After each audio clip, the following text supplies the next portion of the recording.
Labas visiems.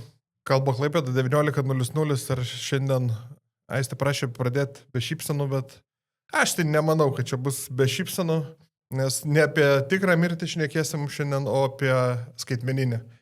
Kas būna, kai miršti, bet tuo pačiu miršti ir skaitmeniniam pasaulyje. Tai... Nemiršti. Nemiršti, čia didžioji ir bėda yra, ne? Žinot, kiek paskirų žmogus turi? Šiaip vidutiniškai. Galėčiau gal spėti, bet čia turiu omeny su visais socialiniais tinklais ir panašiai. Akauntai. Kiek tu turi akauntų? Pagal password managerį kokius, 2-300. Tai čia jeigu IT-šnikas esi. Jeigu esi average Joe, tai... Iki 100, manau. Apie 100.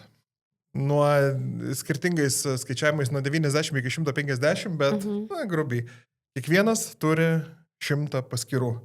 100 paskirų turi daug duomenų apie tave ir kas su jom įvyksta, kai tu jas šiaip pamiršti kur nors nukiši, kai būni kur nors prisiregistravęs, arba daleiskim miršti.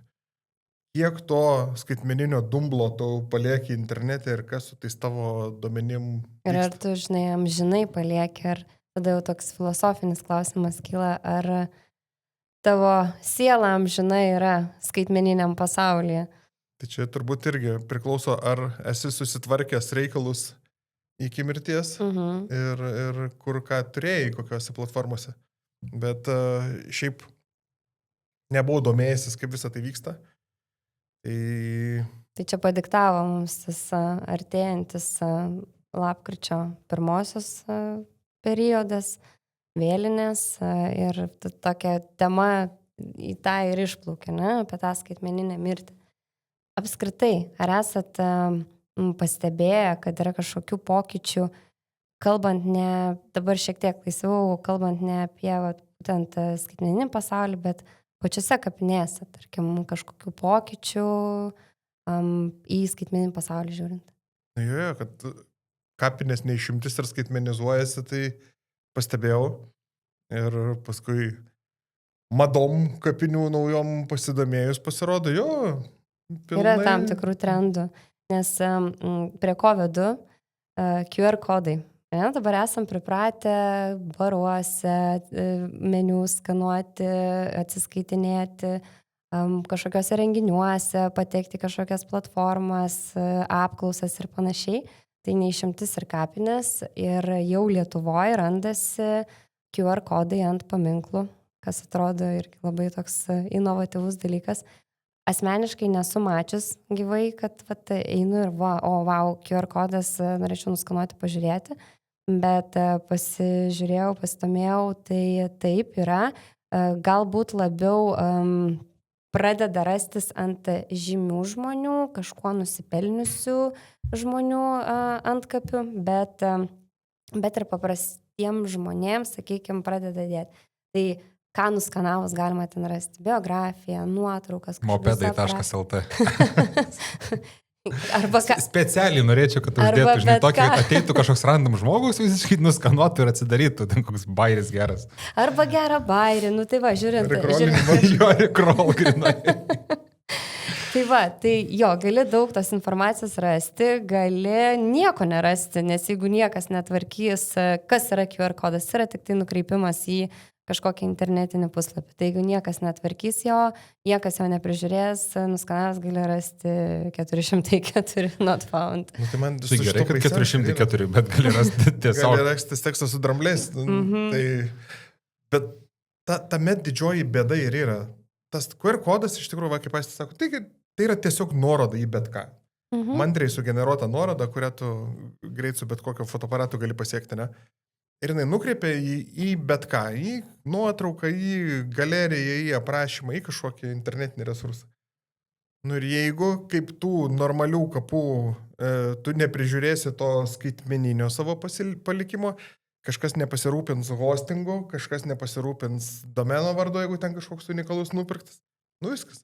Bet tas kažkas ir yra, ta prasme, tai nėra, kad tas fizinis asmuo, kuris prižiūri kapą, jisai prižiūri tą QR kodą, tai yra paslauga, yra atitinkamos, dabar nevardinsiu, kaip vadinasi, įmonės, kurios teikia tą paslaugą ir, pavyzdžiui, viena jų siūlo QR kodą už 139,99. Aš buvau tą linką atsivertęs, čia aišku, žinai, nemokamą reklamą nedarysim, bet jeigu kam įdomu, parašykit, duosim. Jo, už 140 eurų tau duoda ir aš ieškau, o tai kur tas legendinis subscriptionas, o tai kur čia tas, kur kas mėnesį mokėsiu? Ir nėra. Vienkartinis, vaiva. Nu, tai artimiai tavo mokėtų. Dar užkrauni jo, ant galvos. artimiesiam užkrauni subscriptioną. Tai paskui pašnekėsim. Būna, kas užkrauna. Bet žinok, nu tai gerai, tu susimokė 140 eurų, jie patalpina į hostingą kažkokią ten tavo, nu nežinau, video apie tave, ne? Hostingas kainuoja. Tai... Nu gerai, bet už 140 vienas žmogus, nu čia daug. Nu gerai, bet tie resursai, jie nuolat senka. Ir iš ko tu save išsilaikai vien iš naujų bet turbūt, klientų? Nu jo, klientai niekada nesibaigia. Plemo, čia žiūrės. Nu jo, čia geras biznis, bet aš nematau tvarumo šitą modelį ir matau, kad jeigu nebūtų subscriptiono to hostingo priežiūrai, tu vieną dieną ten rasi. Bet čia yra tiesiog pakankamai ta didelė kaina, nu kad paskaičiuota, kiek hostingas kainuoja ir tau neduoda ten labai daug resursų. Ką tu ten, kažkokį vieną vidosiką įkelt, ką nuotraukas? Ar nuotrauką, ar kažkokį tekstinį aprašymą, ar kokias žinutės. Nu gerai, jeigu nėra grinai kažkokio video aukštos rezoliucijos, nu tai niekas neužima. Storage'as ten centus kainuoja. Tuose, tavo ten kažkokį tekstą ir kelias nuotraukas laikyti ten. Bet vis tiek už 140 tu ten. Nėra, kad neišsenkantis. Išsimokėsi 10 syk algą to įmonė ir žiūri, kad baigėsi pinigai, nu ir ką toliau, nemokamai prižiūri. Gal jie yra pagalvoję apie tokį variantą, kad jeigu kažkokiai paskirai ten yra, tarkim, 50 plus metų, jie mato, kad tas QR kodas kokius 10 metų nenaudojamas, jie šnai. Arba pasiūlo subscriptioną po 5 metų. Aš tikiu, kad tai yra paslėpta, jeigu tu užsikalsi ant savo antkapio QR kodą, tu nebenorėsi jo nusimti. Valdyti pats tu jo negali. Manau, gerai, o jeigu pats, pavyzdžiui, užsikeltum mane, pats valdytum, tai yra tų tokių opcijų, kaip išspręsti arba tą riziką sumažinti. Tai tu gali, prisimenat, kalbėjom apie tą puslapį, kur Wayback Machine, kur yra interneto tas archyvas. Nu, tai tu gali realiai pasidaryti kažkokį tai tą kaip, screenshotą ir laikyti. Bet ką tu ten nuotrauką? Kažką, taip, kažkokią nuotrauką. Taip, ne video, nebūtinai. Gal kažkokią nuotrauką ir mini aprašymas. Tai jis toksai kaip ir, gyventom, žinai. Nepasitikėčiau už tą Wayback Machine. Tu nenulinkinsi Wayback Machine, ten jį labai tą konkretų snapshotą, man taip pat. Tu nulinkinsi ten, o gal? Bet čia ne variantas. Tu šiaip normaliai, jeigu norėtum daryti, reikėtų nusipirkti domeną. Ne, pirmus metus 4-5 eurai už metinį. Tai manau, paprašiau būti tiesiog į savo Facebook puslapį nukreipti ir viskas. Nu gerai. Jeigu tavo Facebookas neištrinamas, o padaromas memorial. Bet dabar šiaip vis tiek dar tokį, kaip pagalvojus, kiek jūs eitumėt ir skanuotumėt QR kodą? Man vis tiek tas toksai, žinai, truknė ten kažkur papulsiu, ar ten bus kokį virusą užsinešti. Fishingas ant antkapio? Nu vargu. Kaip čia vadintasi? Fiškampis. Aš kažkaip pasitikėčiau, bet norėčiau tą paslaugą pats valdyti. Norėčiau, kad domenas būtų mano artimųjų ir kad pats žiūrėtų, kur nukreipinėja. Tada kažkaip saugiau, bet tas jau kainuotų. Čia išlaidos gaunasi koks, nežinau, minimaliai koks 40-50 eurų metam. Nežinau. Tai čia toks ant top viso to, nes, ir kitu atveju tu kaip ir, nieko. Kapinės anksčiau ir vėliau taps prenumeratą. Bet gali ir skaitmeninį antkapį nemokamai pasidaryti. Yra užsieninių platformų, tik tiek, kad jos labai tokios, kiek man teko naršyti, tokios atrodo nišinės, kur kažkur Amerikoje platforma ir bet galėtų įkelti nuotrauką, pažymėti, kad žmogus ten nuo tada iki tada gyveno, mirė kažkoks mini aprašymas, toks skaitmeninis antkapius. Bet tai čia toks sakykime, ne worldwide, bet labiau toksai kažkokiais suskirstytais. Nu, jisai galėtų būti worldwide, bet tai turėtų būti toks mirusių Facebookas, supranti? Bet mirusių socialinis tinklas, nu, principė taip. Bet jie nėra tiek populiarūs, tų platformų yra daug ir turbūt žmogui numirus artimiai mažiausiai eina ir galvoja, kurį kokią platformą dar čia yra nuotraukai įkelti. Šiaip einam dabar į kitą rubriką, pašnekėsim apie socialinės platformas ir kaip mirusieji ten. Ok, važiuojam. Gerai, aš tik paklausiu rubriką mūsų, ar ne? Pati paklausiu, pati atsakysiu, nes matau, kad jums gal ir nelabai kyla klausimas, kas atsitinka su mūsų skaitmeniniam paskyrom ir kai žmogus miršta ir kas vyksta. Kokios funkcijos toliau turi būti atliekamos ir panašiai. Iš po jūsų lieka Messengeris, Instagramas, Facebookas, TikTokas ir kad draugai parašys to sveiks. Sveiks. Jis nebesveiks. Pasveikint su gimtadieniu. Ar turi drauguose kažką, kur yra numiręs jau keli metai? Ne. Ir parašo su gimtadieniu. Ir nueina ant sienos žmogaus ir jam visi linki su gimtadienis, Facebookas automatiškai praneša, tai reikia nueiti. Žmogus jau keli metai miręs ten, ta prasme, o žmonės, nežino ir toliau rašinėjam ant sienos su gimtadieniu. Žiauru.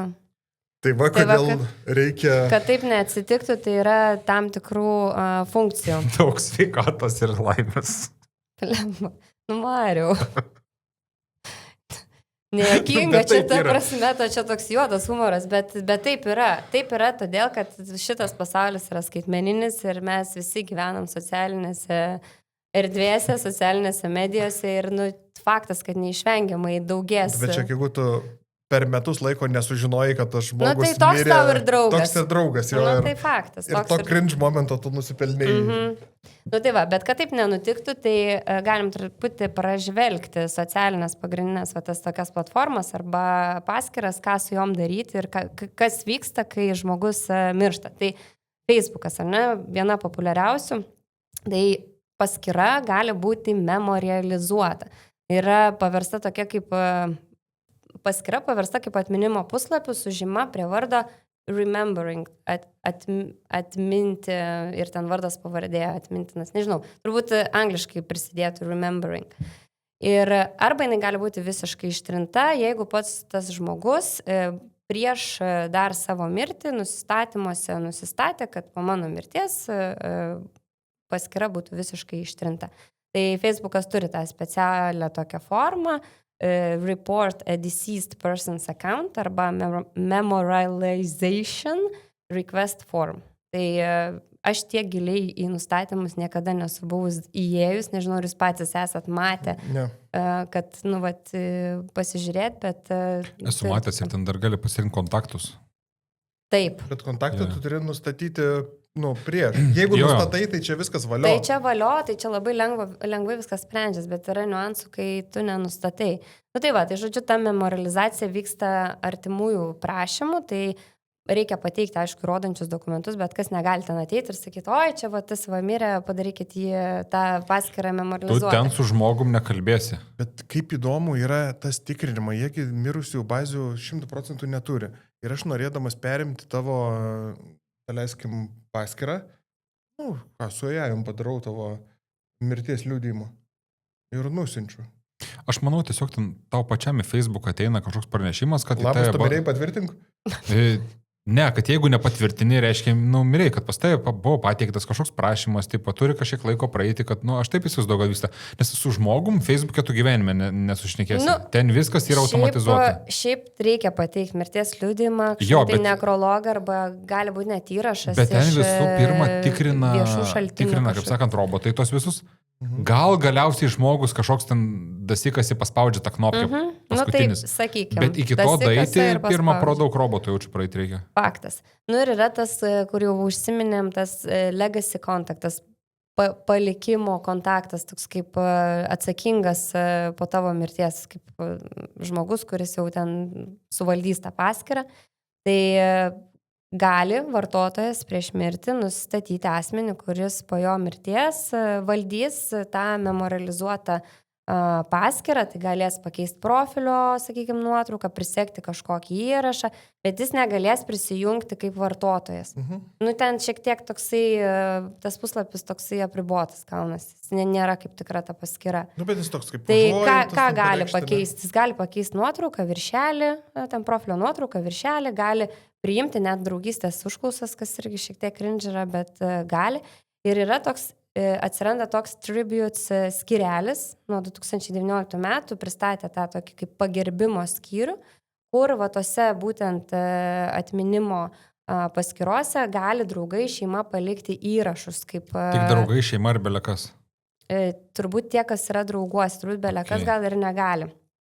Ir tai vat, ir gali dar tas legacy contact įrašyti kažkokį įrašą ant sienos, paskelbti kaip kažkokią žinutę, atminimo arba ten pranešimą kažkokį, bet jis negali prisijungti nei prie žinučių, nei prie privataus kažkokio turinio peržiūrėti, tai šitie dalykai apsaugoti. Čia teoriškai, o dabar praktiškai... Gerai, kai nebūna paskirtas legacy contact, tai tada užšaldoma ta paskyra yra, jinai lieka matoma, bet niekas jos nevaldo, jinai lieka ir niekas negali pakeisti tada, sakykime, nei profilio nuotraukos, nei tvarkyti kažkokių komentarų, o jeigu kažkas liko, kas nepatinka, ar ten komentarai, ar įrašai, ar nuotrauka kažkokia nepatinka, kuri liko, tai jinai ir lieka, žinai, iš tikrųjų, iš principo, ir nėra nustatyta, kad ta paskyra būtų ištrinta.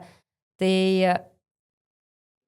va taip, va ir lieka. O šiaip vienas tokių įdomesnių faktų, kad 19 metais Facebookas paskelbė, kad iki šio amžiaus pabaigos tų memorializuotų atminimo paskyrų gali būti daugiau negu gyvų vartotojų paskyrų Facebook'e. Jeigu augimo tempas, žinai, nepasikeisti, realiai tos virtualios kapinės gali pralenkti net gyvų paskyrų skaičių. Kas irgi atrodo. Jau username susikurti, kai reikia. Bet kas tikrai, žinok, aš dabar taip galvoju, kad pasakysiu, ar bet kas gali paskelbti. Taigi ten bus, parduodu Opel Ascona. Parduodu Opel Ascona. Spausk nuorodą ir sužinosi, kiek 40-mečio aplink tave gyvena, žinai. O dabar dar jau, tu čia užmiršti kvėpot, numiršti, tavo žmona tiesiog galėtų prie tavo Facebook'o prisijungti. Nu tai jo, realiai tai yra toks, kad, Bet tik neprieina prie žinučių, prie nieko. Esu šakinės, tarkim. Ne, taigi sakė, jeigu tu esi tas legacy kontaktas... Ne, apskritai. Tavo namų kompo atsiverčia prieina. Tavo telefoną, PIN kodą nežino. Žino turbūt. Atsirakina, ką gali naudoti. O tai man principai jau vienodai, kai aš miręs. Tai va, tai kaip realiai tai būna, tai dažniausiai turi visi tus prisijungimus. Bet va čia toks moralinis klausimas. Ar skaitytumėt ar neskaitytumėt ten tos pranešimus, kokius ten paštus? Ne. Ar ištrintum browser history? Tu esi kažkada sakęs, jeigu mirs ištrinkint mano browser history ir ChatGPT istoriją. Jo, dabar ChatGPT istorija prisidėjo. Taip. Tai va. Ar reiktų realiai kokią password managerę palikti ten kokį passwordą? Savo ten žmonai, vaikam, kad lengviau. Va tokių dalykų, jeigu nesi pasidaręs ir reikia prieiti. Tarkim, prie tavo pašto kažkoks ten svarbus gal dokumentas turėjo būti. Ir nėra. Ir tu padarai problemų, žinai. Kiek problemų padarai? Problemų pridarai. Vien tai, kad jau mirėjau, yra problema didelė. Jo, principai reiktų palikti. Tai ko nereiktų, realiai palieki password managerį ir ten tvarkykitas. Seniau, žinai, būdavo, palieku Opelį, tau sūnau. Tau malūną, tau trobą, o tau katiną. Palieku master passwordą. Gerai, judam toliau. Instagramas irgi gali būti paliktas kaip atminimo paskyra arba ištrinta. Šiaip neturi to legacy contact funkcijos, visi veiksmai šiaip vykdomi tiesiog su prašymu po asmens mirties. Tai teikia formą per Instagramo help center ir pateikia dokumentus įrodančius, kad žmogus mirė ir prašo tada, kad padarytų tą paskyrą kaip atminimo. Bet kaip keista, tai ta pati meta. Ta pati kompanija. Jo, bet kažkaip neapsikrauna. Ir šiaip įdomus faktas tas, kad kai kurie vieši žmonės, pavyzdžiui, kažkokie menininkai, influenceriai, garsus ar ne žmonės, turi specialiai valdomas tokias memorialinės paskyras, kurios lieka aktyvios būtent su remembering žyma prie vardo ir toliau renka sekėjus, komentarus, generuoja ten turbūt pinigus ir toks kaip skaitmeninis paminklas tampa. Nu, matai, kad žmogus mirė, tai dar nereiškia, kad iš jo baigia uždirbinėti. Taip. Nes ten, kaip tu sakai, kokias žvaigždės, nežinau, Fredis Merkuris mirė, ne? Tai po mirties man daugiau dar uždirba, žinai, negu... Šių laikų žvaigždės mirs, palieka po savęs kažkokį turinį, kurį tu komercializuoji. Tai labai praverčia. Taip. Gerai, toliau Google'as. Gmailas, Drive'as, YouTube'as ir visi kiti reikalai. Tai jie turi tokią funkciją Inactive Account Manager ir paskyra po nustatyto neveiklumo laikotarpio. Tie laikotarpiai yra 3, 6, 12 arba 18 mėnesių. Yra perdodama nurodytiem žmonėm arba ištrinama automatiškai. Tai jeigu šita funkcija yra neįjungta, tarkim, tu nesi pasirinkęs funkcijos, kad, tarkim, ištrinti mano tą paskyrą arba perduoti konkretiem asmenim, po 3, 6, 12 ar 18 mėnesių, tai Google'as gali automatiškai ją panaikinti po 2 metų neveiklumo. Tiesiog. Kam podcastą paliksim, žinot? Aš žinau. Kam? Sigitai iš finansų. Linkėjimui, Sigita. Sigita, mes žadėjom to linkėjimus perduoti. Taip, o tu netikėjai linkėjimui. Kai mes mirsim, mes tau paliksim podcastą įrašus. Galėsi paveldėti. Tai va, tai... Žodžiu, vartotojas pats iš anksto nusistato arba tada jau ištrina pats Google'as. Tai galima pasirinkti iki 10 tų tokių patikimų kontaktų, kam tu perduoti savo tą informaciją po to neveiklumo laikotarpio. Trusted contacts ir jie tada jau gali nuspręsti, ar duomenys ištrinti, ar dalis bus kažkam kitam perduota ir panašiai. Bet Google'as ir šiaipgi 2 metai... Taip, jisai pas jau automatų tada paleidžia. Tai ką gali tas paveldėtojas paskirtas iš tų kontaktų, tai jis gali atsisiųsti tam tikrus duomenis, tarkim, nuotraukas, laiškus, dokumentus, bet jisai neturi pilnos prieigos prie paskyros ir arba kažkaip kitaip dar tas vartotojas nurodė prieš mirtį pasirinkęs ten checkboxus sudėliojęs, ką reikia padaryti. Tai va, ir turbūt tiek, čia labiau šita funkcija yra skirta ne mirties atveju, kaip Google'as sako, čia labiau tiesiog deaktyvacija paskyros, tai nėra skirta būtent mirčiai, čia tiesiog paskyros deaktyvacija. Tai natūraliai gražiai valosi aplinkui. Taip. Jeigu Facebook'e, kur lieka paskyra, jinai turi daug potencialo virsti bobą su gėlėm, kas nors užvaldo paskyrą ir paskui jinai toliau sėkmingai bus naudojama.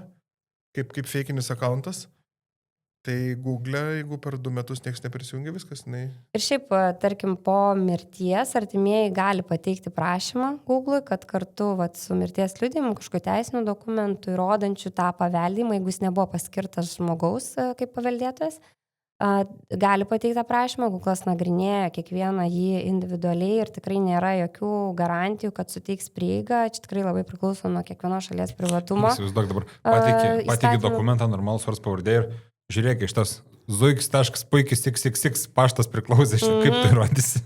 Tai va, nes Google'as tikrai privatumą laiko prioritetu ir buvo viena pirmųjų kompanijų, kuris sutikė tokį oficialų įrankį skaitmeniniam paveldėjimui, tai dar 2013 metais, kai niekas kitas apie tai dar net negalvojo ir nekalbėjo. Google'as kaip vis laiką ahead of time. Tai... O šiaip apskritai, jums rūpi po mirties su jūsų duomenim, kas bus? Aš niekada apie tai negalvojau ir man tokia, aš vis tiek prisibijau gal tos temos, nežinau. Matai, gali būti vertingų duomenų, kaip tu sakai, ir gal šeimai jos palikti visai verta. Nežinau, atsiminimai, nuotraukos dar kažkas. Ir čia manau, kad apie tai turėtų ypatingai pagalvoti Apple vartotojai, nes jau su Apple reikalais tai ten yra reikalų. Tai gali paskirti Digital Legacy Contact ir jis gali gauti prieigą prie cloud duomenų, bet jeigu tu tokio nesi paskyręs, tai ta paskyra lieka užrakinta, visi duomenys nepasiekiami, o Apple išskirtinumas yra, kad viskas apskritai po 9 užraktais ir tu gali prašyti, gali reikalauti, ten ilgi teisiniai procesai, kurie visiškai negarantuoja jokios sėkmės ir, jau kas naudojasi Apple ir, sakykime... Ir nenurodė kontaktą, ne? Taip, tai tada sudėtingiau, nes kai tu nurodai Legacy Contact, tai yra... nurodai, tas žmogus gauna unikalų prieigos kodą ir po vartotojo mirties reikia pateikti mirties liudijimą būtent Apple'ui ir tą kodą, kurį tu gavai, tos tokia dviguba autentifikacija. Ir jeigu vat, nėra, tai, žodžiu, įtin privatus tie duomenys ir prieiga, praktiškai būna neįmanoma, kad tu... O ką gali tas paveldėtus, jisai prie iCloud'o gali prisijungti, atsiųsti nuotraukas, dokumentus, užrašus, kažkokius kontaktus, bet jis negali naudotis iMessages ar Apple Pay ir neturi prieigos prie slaptažodžio ar kažkokių pirkimų istorijos. Bet jau šis laikai žmogus miršta ir tu atsisėdęs turi galvoti. Kur man iš vis parašyti tam Johnui Facebook'ui arba Johnui Google'ui? Jo, nes, pavyzdžiui, Apple tai tikrai automatiškai užrakina viską ir be jokių ten teismo sprendimų tu duomenų negausi ir tai negarantuoja. Ir adresas niekam neįdomu, eta Apple.com ir... Jo. Ir Apple šiaip Digital Legacy pristatė tik 2021 metais, vėliausiai iš visų didžiųjų technologijų tų kompanijų. Ir jie vadovaujasi principu, kad privatumas nesibaigia po mirties. Jie vadovaujasi principu, kad dėjomės ant jūsų ir duomenys pas mus lieka ir mes su jais gal ir kokie EOS modeliuką apmokysim, o miręs nepasiskus. Žodžiu, pozicija yra tokia, tai reikia apie tai irgi pagalvoti. Tuo tarpu TikTokas, LinkedInas kažkokių aiškių sistemų neturi. TikTokas tikrai apie tavo privatumą daug galvoja. Jo, ten 100 metų, tai kaip ir, nežinau, gali artimieji kreiptis turbūt dėl ištrinimo, bet ten kažką ištrins, nežinau. TikTokas ir šiaip. Mandarinų kalbą gautum kreiptis. Tai dabar toksai, žinai, pagalvojimui, ar verta palikti tokį skaitmeninį savo testamentą ir verta, bet kaip jį palikti, aš dar pats sunkiai suvokiu. Čia reikia skirti gerą dieną tam, kad pereit per visas tas platformas, nurodyti tos legacy asmenis, o jeigu tu nenurodysi, tai vargas tavo tiem artimiesim. Ten eit, kaip tu sakai, susirasti, kas yra Jonas Facebookas ir jam nusiųsti tavo mirties liudijimą. Įsivaizduoju, kaip ten greit atsakymus gausi ir ten viskas paprasta bus. O paskirų ne vieną, ne dvi, ne trys, ne 10. Gal geriau nuo pasvardų menedžerio palikti, ne? Kam reikės prisijungs? Tai tiek. Okei, įdomiai. Šokam kitą rubriką. Sukčiai ir po mirties būna sukčiai, ar sukčiauja ir su žmonėm, kurie yra mirę? Jeigu yra kas nors skaitmenizuota, yra duomenys, yra sukčiavimas. Ne? Atradau legalų sukčiavimo būdą, kas galvoju yra visiškas, skemas. Varyk.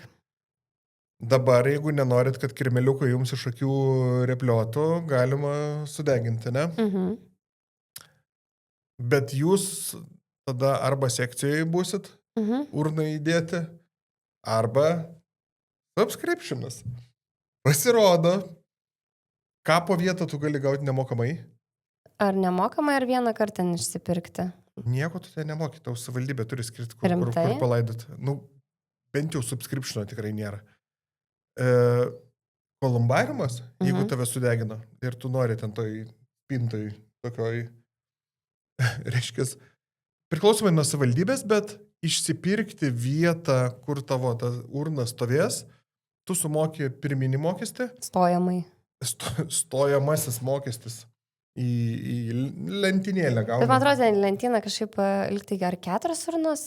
Kai kur 4, kai kur 6 ir būna, jeigu nori visas 6 išsipirkti, ar ne 2 štukos eurų. Wow. O jeigu ten 4 kažkaip pigiau, žodžiu. Bet esmė, susimoki stojamąją mokestį ir toliau moki subscriptioną. Kiek? Nežinau. Metinis yra apie 100 eurų. Apie 100 eurų per metus. Gerai, užmiršti sumokėti, ką daro, išmeta? Jau čia priminimą gauni, kad... bet čia gal ne ta, kad užmiršti, bet pavyzdžiui, nustoja kažkas mokėti, arba tu nebeturi giminių, nustoja mokėti, ne? Tai ką, išmeta tavo, utilizuoja pelenus, nuima vardą, pavardę ir atlaisvina stalčiuką? Jo, nes žinai, kam yra bairis? Tie kolumbarimai, jie nesivaldybė visi priklauso. Komerciniai yra? Ir dalis yra komercinių pastatytų, o savivaldybės, irgi skaičiau straipsnį, biškai daugiau domėjaus, sako, mes nebeturim iš kur jų statyti. Jas kiek pastatėm, kiek pinigų turėjom, labai greit užpildė, nes tas laidojimo būdas dabar populiarėja. Sako, nebeturim už ką statyti, tai reikia, kad žmonės maždaug Mokėtų. prisidėtų. Tai viskas, biznis. Tu mokėsi už tai, kad mirei. Wow, man tai čia yra... Ir svarbiausia, kad ten nėra, atrodo, net ką prižiūrėti. Nu, ten gal nuplauna tą sieną, tos akmenis ten, sakykim, bet ten nėra, kad kažką aplinkui ten prižiūrėti. Tiesiog yra, ne, akmeninė siena. Ir viskas. Ir va, man tas momentas yra, kad jeigu tu turi artimųjų ir jie turi lėšų ir jie gali tą subscriptioną mokėti, tai okei, moka, nu, būna, ne, paslaugos taip veikia. Bet... Baigėsi tie viskas. atvejai, kai nebemoka, nebeturi pinigų, nebėra artimųjų, kurie toliau mokėtų, nu kas tada įvyksta? Nu viskas ima lauk. Ir kur tada, Sekantį. kur tada tave deda? Nu kur? Utilizuoja, nu. Čia mes spėliojam, aišku, šitą ar utilizuoja, ar kažkaip pagarbiai kažkur kitur padeda, nežinom. Gal jūs žinot, jeigu žinot, parašykit. Bet toks, nu, makabriškas būdas tada pradeda atrodyti, ne? Nu tai kur, tai į sandėliuką sustatys? Nu ne. Nežinau, Dariau. Aš manau, kad utilizuoja. Nu tai žiūrėk, kaip su kapu yra, jeigu jo nieks neprižiūri kažkurį laiką, praeina komisija, ten duoda įspėjimus po kurio laiko, jeigu nieks neprižiūri, viskas ant tavo viršaus laido ir viskas, niekam nebeįdomu. Tavo kapo nebėra. Tai čia, manau, kažkas panašaus. Bet tik tiek, kad čia Nu jo. subscriptioną turi. Viskas ant subscriptionų, ne? Čia dar vienas būdas susipykti visai giminiai.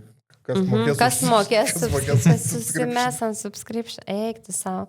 Tai gerai tada, bet čia, žiūrėk, jeigu žmogus miršta koks, sakykime, senas, ne, parduoda jo visą turtą, tada nebereikia dalintis giminiai ir pjautis dėl turto. Tik ateini, sakai, Ir tada, už 100 metų. už visus. Kiek išeina? Kiek išeina. Oh my god. Žiauriai. Tai žiauriai. Nu gerai, bet o jeigu netyčia tave, pavyzdžiui, paskelbė mirus?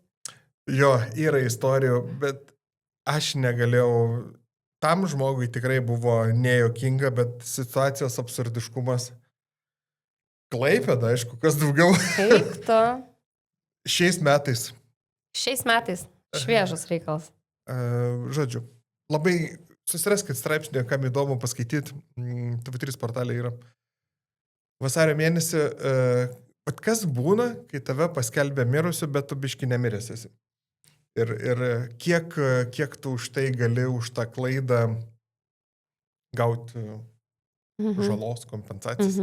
Beje, čia Lietuvoje, Klaipėdai vienas atvejis ar du tokie nuskambėjo ir labai nedaug, ne? Amerikoje 0,3% nuo mirusių yra paskelbta. Žiūrėjau statistiką ir kiekvienais metais nuo 10 iki 14 tūkstančių tame tarpe. Tiesiog, netyčia. Netyčia. Jo, ir dažniausiai priežastis tiesiog būna, matai, ranka blogai suvestas tas tavo social security number. Oh well, anyway. Tiesiog vienas skaičiuk pramazino ir... Nu. Ir tu biški miręs. Oh, wow. Tai va, grįžtam prie tos istorijos. Žmogus gulėjo ligoniniai. Žodžiu, rado mirusi. Ir policija daug, kaip supratau, veidas buvo tvarkytas. Ir policija daug nesiparino, rado asmens dokumento kopiją kišeniai. Tai šitas. Nusprendė, kad ten jo. Ir, oh my god,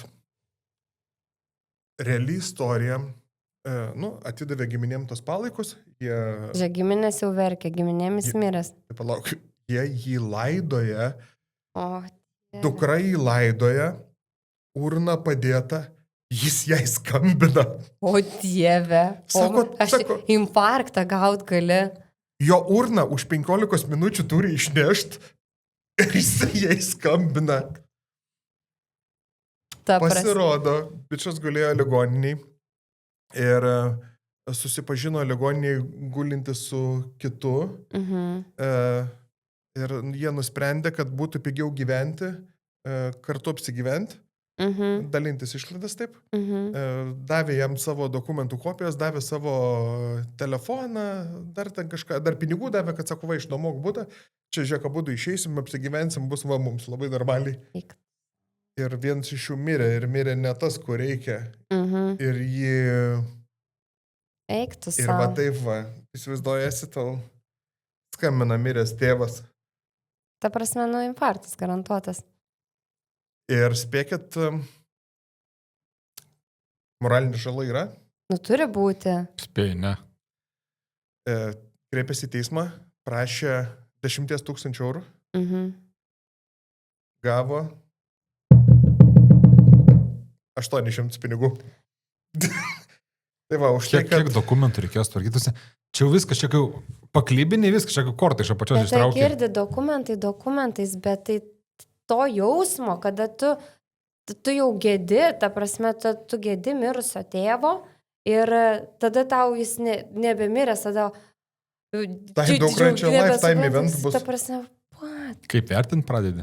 800 pinigų, žodžiu. Wow, čia aš jaučiu net tų laidotuvių išlaidų nepadengia, tai 800. Tai faktas, kad ne. Ten, jeigu sakai urna, tai ten ir sudeginta prasme ir vis. Eik tu savo. Nu ir jis paskui dar, aišku, turėjo eiti visur ir įrodinėti, kad nėra labai stipriai miręs. Taip, tai su tuo įrodinėjimu. Čia šiaip buvo filmas 23 metais lietuvių kurtas, vadinosi Aš gyvas. Nežinau, ar esat matę. Bet, žodžiu, ten buvo herojus, Tomas Papartis, aš žiūrėjau tą filmą. Jis vieną dieną, žodžiu, sužino, kad visose registruose yra pažymėtas, kad miręs. Nu ir, žodžiu, bankas jo neaptarnauja, jis ateina žmogus, nori gauti paslaugų, sėdi ponios, man rodo, kad jūs miręs, sako, aš sėdžiu čia gyvas, kaip jums rodo, kad miręs, atsuka kompą, nu va, parašyta miręs.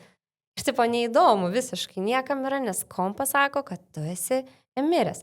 Dokumentai negalioja, ten, žodžiu, nu ir viskas ten, iš principo, visas įstaigas, kur eina, visur sako, tu parašyta, kad jūs miręs, mes nieko negalim padaryti. Ir tas tokios, aišku, tas filmas hiperbolizuotas yra ir tokios absurdiškos situacijos sukūriamos, kur atrodo ten, nu niekaip kitaip nebeįrodysi, kad tu esi gyvas, bet aišku, realybėj tai šiek tiek paprasčiau yra, gali atstatyti tavo statusą iš mirusio į gyvas, bet, nu, reikia kreiptis ir į registrų centrą, civilinės metrikacijos skyrių, reikia gydymo įstaigos irgi susitvarkyti dokumentus, kad... Bet čia visur pačiam reikia kreiptis. Informuoti banką, sodrą, draudimo kažkokias bendrovės ir gali atkurti tą, aišku, tas procesas ilgas, varginantis ir jisai, nu, tipo, kodėl aš jį turėčiau daryti, jeigu, nu, ne mano reikalas, ne mano klaida ten ir panašiai, bet, vat, nu, ką gali... teisingai pažymėtas kažkoks vienas, žinai. Ne, čia žiūrim. Tai va, bet jeigu netyčia mirėt, panašu, kad nuo to nelabai praturtėsit. 800. Pajoka kažkokia. Neverta. Gerai, keliavom iš Trynių internetą. Gerai, tai šiandien iš Trynių internetą daly norim pakalbėti apie tokį, kur ar faina, ar ne faina, bet jau realybė, kai AI'us atsirado ir ten tie visi video modeliai, tapo aišku, kad ne tik gyvųjų pasaulį, bet ir kad miręs nebūtinai tu skaitminiam pasaulį miręs ir balsą nuklonuoti užtenka keletos sekundžių, tai kuo tu daugiau sušersi tą modelį, tuo jisai geriau šnekės. Vaizdą iš vis šiais laikais tobulai daro iš kelių nuotraukų. Ir atsirado jau platformų, kuriuose po mirties, jeigu tu esi tenai užkrautas, principas su tavim gali kalbėtis. Tavo artimieji, kad ir kaip tai atrodytų baisiai, gali kalbėtis tavo balsu, tavo vaizdu, tavo manierom, tavo mintim, nes, nu, kuo tu daugiau užkrauk savo visus messengerio chatus tenai, nu, jisai žinos tavo asmenybę ir visą kitą, tu galėsi su juo kalbėtis. Aš esu matęs prieš porą metų, buvo vienas youtuberis, kuris visus streamerius paimdavo, o streameriai, žinai, kiek turi savo medžiagos, vaizdinės, kaip jis ten daro, ten 100 valandų, nu ir jis buvo apmokinęs modelius ir po to su tais modeliais interviu darydavo. Ten žiauriai geras. Tas pats, ne? Ten žiauriai geras, jo. Tavo pažiūros netgi tokios pat būna. Nes jisai ten duoda daugmaž klausimus tokius, kad, nu, ko tikėtis. Tai va, yra tokia replika AI, hereafter AI ir tas replika, tai ten toks kaip Simso iš tavęs padaro ir tu kalbėsi su juo, o tas, kur hereafter ten ir video ir visą kitą, nu, labai gerai daro. yra tam tikrai visos technologijos. Žiūrėkit, mes kur su gyvų impersonavimu, kur žaidėm su higieno įrankiu, ne? Šiais laikais, kur tas VO3 modelis video, kuris, žiauriai padaro tobulą veidą, lūpų judėjimą, kokią nori kalbą. Bet kai pirmą kartą išgirdau aš apie tai, kapinėse pritaikymas. Tai pradėjo kalbėti, kad prie antkapių, kaip tu sakai, ne QR kodą montuos, bet garsiakalbį. Ir kad tu atėjęs prie antkapio galėtum su to mirusiu pasikalbėti. Ir taip, tai yra tikrai labai paprasta, tam net, dabar net vaizdą, tu net vaizdą galėtum ten, jeigu elektrą atsivesi prie antkapio. Elektrą atsivesti. Ne, čia yra too much, ta prasme, per daug jau. Jums čia normalu atrodo? Tai va čia ir yra tas etikos klausimas, ar čia normalu, ar nenormalu, ar padeda gedėti žmogui, ar kaip tik dar blogiau. Nes aš skaičiau, kad Pietų Korėjai žmonės dalyvauja net tokiose virtualios realybės patirtyse, kur, užsideda VR akinius ir susitinka tenai su savo mirusiu artimuoju, irgi atkurtų tuo avataru pagal jo visus ten, nežinau, judesius, mintis, išvaizdą ir panašiai. Tai atsakant į tavo klausimą, ar pratęsia tą gedėjimo skausmą, ar leidžia daugiau sutaikyti, tai mano visiškai turbūt subjektyvė nuomonė, man atrodo, kad neleidžia išgedėti viso to natūraliai ir tu tiesiog ištempi arba jau pradedi painiotis tarp realybės ir virtualios realybės, kur tarp tikro gyvenimo ir tos skaitmeninio. Tai nemontuotumėte į antkapį garsiakalbių su minikompu. Čia bullshit. Ne, tikrai ne. Bet tikrai bus tokių ir labai greitai, kur tą darys. Nes tam technologijos visos dabar yra vietoj ir nėra jokių problemų. Bet, pavyzdžiui, jūs norėtumėt, kad jūsų avataras būtų toks po mirties ir galėtų jūsų artimieji su jumis toliau bendrauti. Man atrodo, kad čia toks... Bet tai gerai, tada ant to kapo gerai tu užmontuoji tą avatarą. Kur tas avataras laikomas? Kur tas modelis laikomas? Ar ten internetas yra? Ar ten vietoj kažkoks kompas? Čia tiek daug klausimų man. Interneto tam nereikia. Jeigu tu vietoj modelį paleisi, jam iš naujo apsimokyti nebereikia. Tavo duomenų daugiau nebebus. Gerai, tai tu ten kažkokį kompą turi turėti. Taip, mini kompą. Gerai, praeina keli metai, tas kompas ten jau gal nusproksta. Ir viskas. Ir lieka garsiakalbis. Viso gero. Bet čia taip pat kaip su to QR kodu. Dings įmonė, kuri tau už 140 eurų teikia tą nuorodos paslaugą, ateisi nuskanuosi 404. Overpriced niukų parduos tau tų mažiukų kompo, ne? Bet jeigu ne ant antkapio, jeigu ne kapinėse, bet tiesiog, turėti galimybę virtualioje realybėje susitikti arba... Aš nenorėčiau, nes vieną tokią suskaitęs netgi paprastesniam lygiai, kaip žmogus Google Mapsuose. Sako, mirė tėvas ir daug metų praėjo ir tos vietos Google'as dar neatnaujinęs. Aš sako, vis pravažiuoju tą gatvę, kur Google'as yra nufilmavęs, kaip mano tėvas žolę kerpa. Ir sako, vis ateinu, pasižiūriu ir matau, kaip jisai darė tą, ką jisai mėgo, žinai. Iki sekančio Google'o prie jūsų pravažiavimo, žinai, tą gatvę, bet... Matai, bet istorija lieka žmonės... Gali pasirinkti metus, bet čia tiesiog čia nepaleidimas.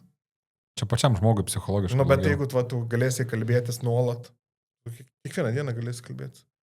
Nes žmonės, kai gedi, jie kalbasi, kažkas garsiai, kažkas mintyse su atminimu žmogaus išėjusio. Tai čia bus jau net iš vis vaizdinis, kaip videokolas, žinai. Jo, galėsi pasiskambinti vieną pasaulį. Tai ne, aš nenoriu.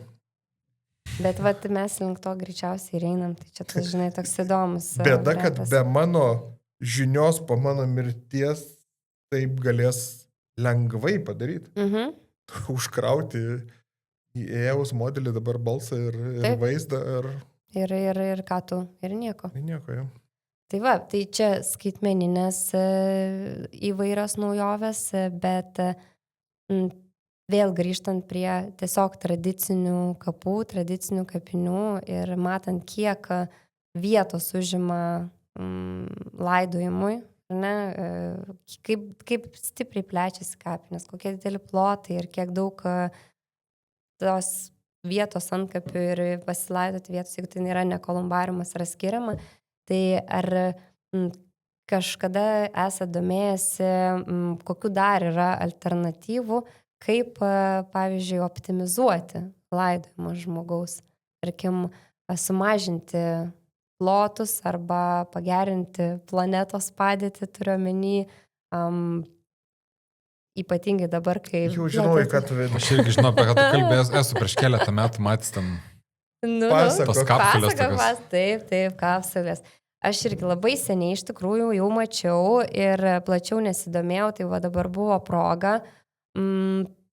Yra toksai kapsula mundi, vienas iš, nes gan nemažai yra opcijų tokių siūlančių, tai yra, žodžiu, tokia kaip kapsulė didelė, į kurią, sakykime, būtų patalpinama žmogaus kūnas be jokio karsto, be jokių chemikalų, formaldehido, be nieko, tiesiog vaisiaus pozicijoje kūnas į tą tokią kapsulę organišką ir jisai prieš mirtį išsirinktų medį, koks norėtų, jog išauktų.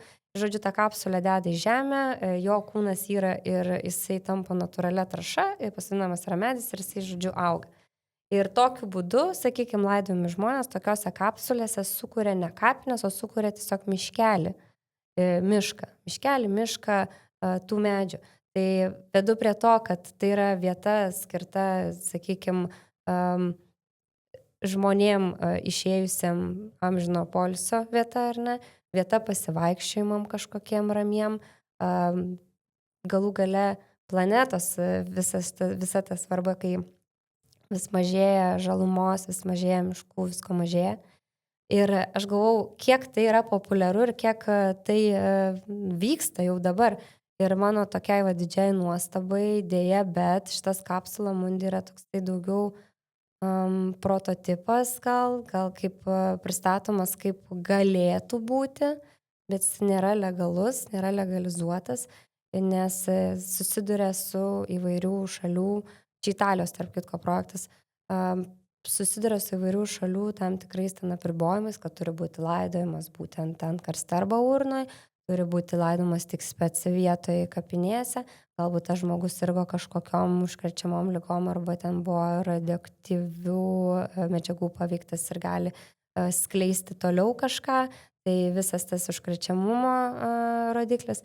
Tai kaip ir nėra šitas dar legalizuotas, kad veiktų tikrai, toks kaip miškelis nelabai, bet galima kaip ir alternatyvą atrasti, galima žmogų sudeginti, jo pelenus patalpinti į kažkokią ten specialią suyrančią urną ir tą urną laidoti ir kad iš jo, žodžiu, medis augtų, kad tai nebūtų gryno kūno patalpinimas į tą kapsulę, nes, vis tik įstatymai dar gerokai stipriai riboja. Bet urną galima, nes, pavyzdžiui, Lietuvoje tai negali, žinai, būna, pavyzdžiui, aš buvau jūreivis, išbarstykit mano pelinus baltės, negali. Negalim. Kiek baudos gausi, ką žinai. Bet žmonės barsto ir barsto jie ir miškuose, ir visur barsto.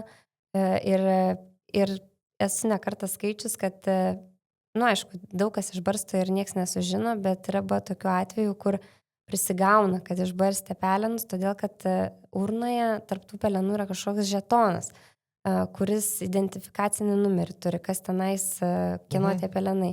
Ir gal žmonės iš to nežinojom, išbarsto tos pelenus ir su to pačiu žetonu išbarsto. Ir jeigu randa tą žetoną, gali identifikuoti, kieno palaikai galimai ten yra išbarstyti. Ir jau tada ten, aišku, baudos ir visi kiti reikalai. Ir čia beros buvo, jeigu neklystu, ar Karklės miškuose, ar kažkur toks atvejis. Fantastika. Ten, kur žmonės vaikšto. Tai va. Tai va tokių įdomesnių variantų, bet aš jaučiu, kad į ateitį keliausim į skaitmeninės kapines ir, man atrodo, įrankių dėžiai galim daugiau apie tai papasakoti. Yeah.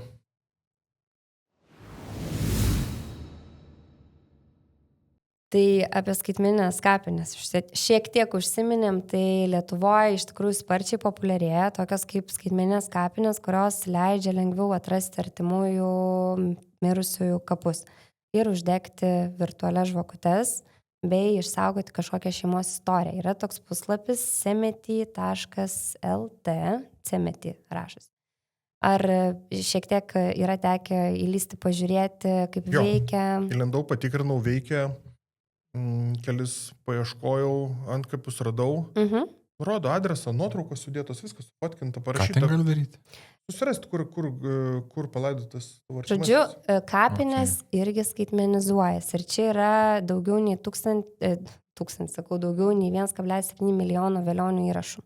Apima, Lietuvos mastu turiu omeny, apie 1500 kapinių. Tai čia tiesiog kažkas vaikšto ir indeksuoja viską? Jo. Būdavo seniau Vilniaus ir Klaipėdos atskiri puslapiai. Miestai susindeksavo, pasidarė lokalias sistemas, bet dabar šitą sistemą žiūriu apjungia visas. Ir tu išsirinki tik tai iš sąrašo. Žodžiu, ten susivedi vardą, pavardę, gimimo metus, ar kapinės gali pasirinkti, Kapinės pasirinkti, kur daugiau, mažiau, koks rajonas. Viskas važiuojam. Gali ir nesirinkti, bet išmest tau didesnį sąrašą tiesiog. Nes, tokių pačių bus. Vardų pavardžių, bet ten yra ir tie gimimo, man atrodo, mirimo metai, ir tu vis tiek gali atsekti maždaug kas. Tai va, ir ką dar gali padaryti, gali uždegti virtualias žvakutes, ir man čia buvo įdomu, kas ta virtuali žvakutė yra. Ką reiškia virtuali žvakutė? Tai vartotojas, sakykim, prisijungia prie tos sistemos, prie Semitė arba Vilniaus arba Klaipėdos skaitmeninių kapinių ir pasirenka kapą, pasirenka uždegti tą žvakutę, žodžiu, paspaudžia mygtuką ir virtuali žvakutė atsiranda ant to kapo žemėlapį arba tiesiog kapinių sistemų ir kiti vartotojai mato, kad tu tą žvakutę neva esi uždegęs. Tai čia toks tarsi skaitmeninis pagerbimas, leidžiantis simboliškai prisiminti mirusį, jeigu tu neturi galimybės gyvai, tarkim, nuvažiuoti į kapines. Bet ar tai kainuoja, tarkim, ne? Tai šiaip daugelį tų sistemų nemokama yra, arba gali būti kažkoks nedidelis simbolinis mokestis tose komercinėse platformose. Tai dažniausiai ne dėl to, kad nueitų kažkas fiziškai ir uždegtų tą žvakutę, bet tai yra dėl platformos priežiūros, kaip bebūtų, administravimo viso to, žodžiu. Tai nenueina, niekas neuždega tos fizinės žvakutės, čia daugiau sistemos yra palaikymui. Aišku, tu turi kai kurios iš tų sistemų paslaugą, kad kažkas gali prižiūrėti tą kapą už papildomą mokestį, nueiti ten uždegti tą žvakutę, bet čia jau nėra kažkoks standartas, čia yra priimimas prie viso to. Tai premium paslauga, tai nėra, kad... Bet žvakutės uždegimas, mačiau, ar 7 ar 8 eurai. Tai toks vat. Aišku, vienas dalykas tvarumas, nes šiaip fizinės žvakės labai netvarus dalykas yra ir ypatingai dabar, kai atneša net ne po vieną, o ten po 3, po 4, po 5, lyginis skaičius čia Lietuvoje pas mus skaitosi, ne? Nešamas, tai prikrauna labai daug ir tas toksai, kur matosi, aišku, gražu tos tamsoj liepsnelės šviečiančios, bet kai jau per daug prikrauna nuo vieno žmogaus mirusiam, tai nusiaubingai netvaru praeina, tas visas laikotarpis, kurias jis atsiduria šiukšlyne ir ten stiklas, metalas eina, žodžiu. Tai ir to žvakės mano didžiausias. Tai vienas iš būdų, jeigu tu negali aplankyti kapo, gyvai gali uždegti virtualią žvakutę. Man, žinai, šitų platformų pagrindinis pliusas, aš galvoju, žinai, šiais laikais mes viską norim į Barborai turėti. Atėjai, užsisakei, kur, kaip sakėjai, kapų priežiūra, esu aš emigrantas Anglijoje. Atėjau, susiradau kapą, spaudžiu šitam kapui, sumoku 5 eurų, sutvarkykit. Fantastika. Taip. Kur tu rasi geriau? Tiem, kurie neturi galimybės ir yra, tarkim, toli nuo tų kapų, tai labai labai gera paslauga. Ką dar platforma siūlo be žvakutės uždegimo? Tai galima palikti atminimo žinutes, vartotojai gali tiesiog parašyti ir kiti žmonės irgi mato tuos įrašus, kurie eina ir žiūri. O ten nuotraukos yra, pavyzdžiui, to kapo? Yra. Ir galima šiaip šeimos istoriją išsisaugoti, tai dokumentuoti leidžiama, ten visą tą istoriją, nuotraukas, kažkokia kita svarbi informacija. Galima, kaip ir šnekėjom, išsakyti kapaviečių priežiūrą nuotoliniu būdu.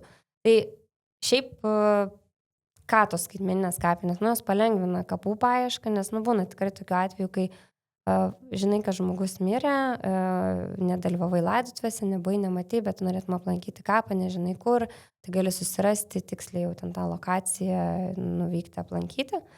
Nu ir aišku, tas toks kultūrinis išsaugojimas, ypatingai jeigu gali palikti kažkokias istoriją, kažkokią biografiją ar kažką aprašyti, tai kaip ir lieka tas toksai, kaip jau ir šnekėjom, toksai kaip tarsi mirusiųjų socialinis tinklas, toks apie juos, žinai. Tai va, tai modernizuojamės į tą pusę irgi. Nu, okei, ačiū. Antarktidoje nėra oficialaus laikrodžių ir laiko. Dažniausiai ten nuvažiavę tyrėjai pasirenka tiesiog pagal savo gimtąją šalį. Tik tu savo. Nes Antarktida pakliūna į visas laiko juostas, tai... Kaip nori, taip gyvenu, ne? Nu, kaip susitari. Geras. Aš Lietuvos laiko, aš New Yorko. Bet tada kyla, žinai, gali kilti nesutarimų. Vietus 12. Aha. Like, share, subscribe. Ačiū visiems, iki.